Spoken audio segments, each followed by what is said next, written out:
Hello, and welcome to Recovery Through Christ. I'm glad that you're here watching this video, and I hope that you'll watch it in its entirety. I hope that you'll come back and you'll watch more videos as we add them as well. What we're going to be doing is going through all of the lessons in our 12-step program. And the one we're going to start with today is the first of the preparation lessons. And this one's called, How Big is Your God? So, how big is your God? And all of the things that go on in your life, how big is your God?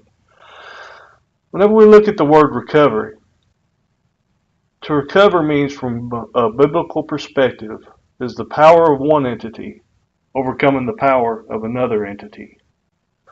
So as we go through this, and as I see that definition, I can't help but think back to the older cartoons where you have the devil on one shoulder and you have the angel on the other shoulder, and they're both talking, trying to talk the individual into what they want done. A lot of times it feels like we're in the middle of a battle, trying to wonder, which one's right? What do I do? Who's going to win? And it all boils down to, at that point in time, who has the most power?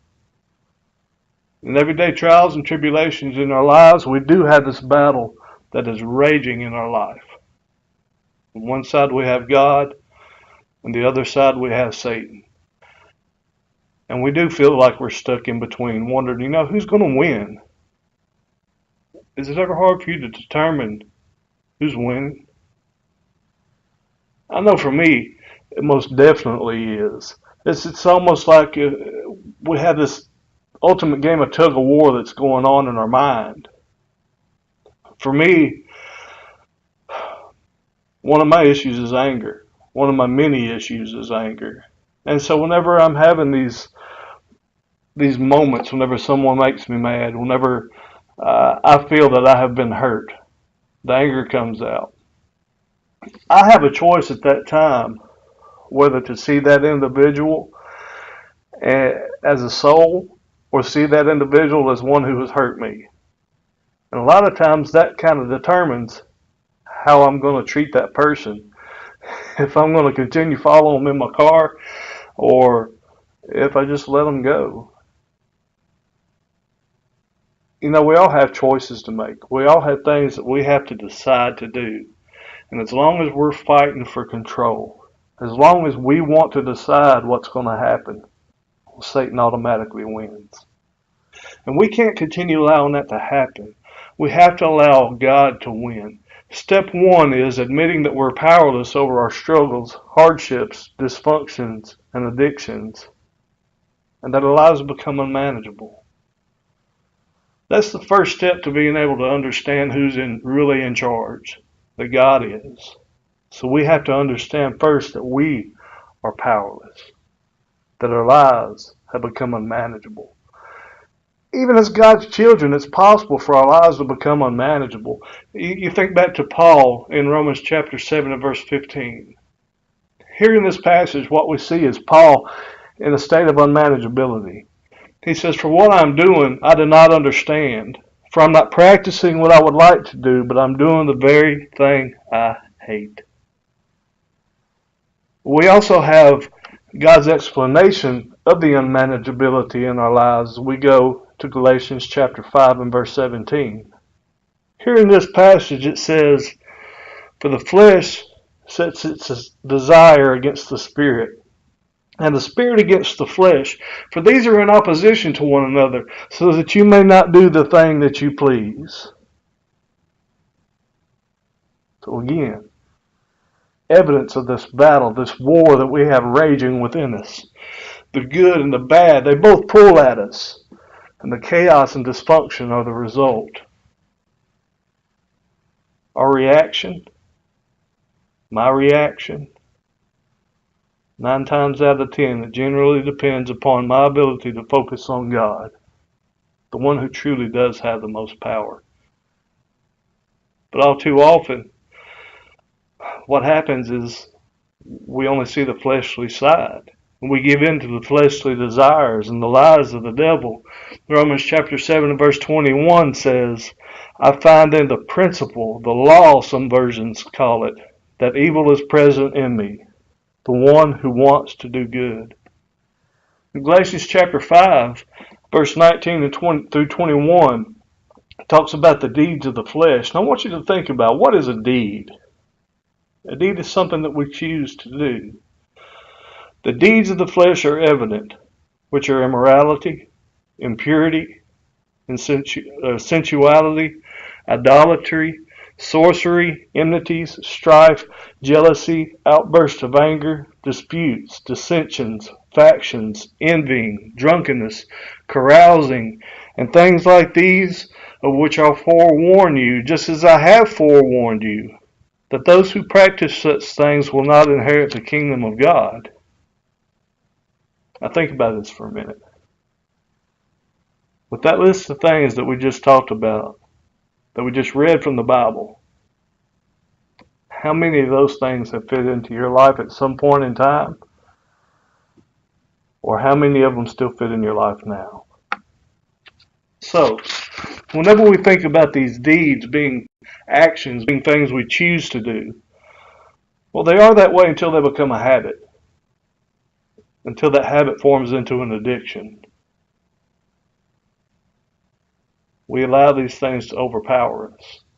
It's not that we want to be that way. We see ourselves caught between two opposite powers. So you have to ask yourself, what determines who has the most power?